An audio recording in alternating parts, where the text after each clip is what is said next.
Hello everyone and welcome back to the channel. Today in this video you will learn how to turn on eye tracking on iPhone in iOS 18.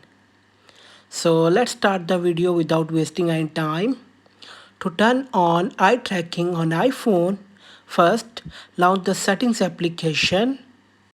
Scroll down and click on accessibility. Now find the eye tracking and tap on it.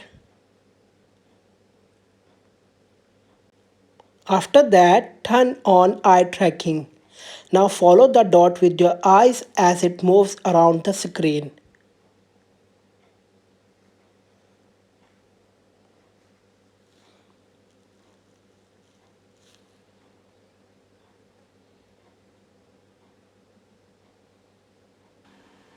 The eye tracking setup is complete and you can now use it. That's it.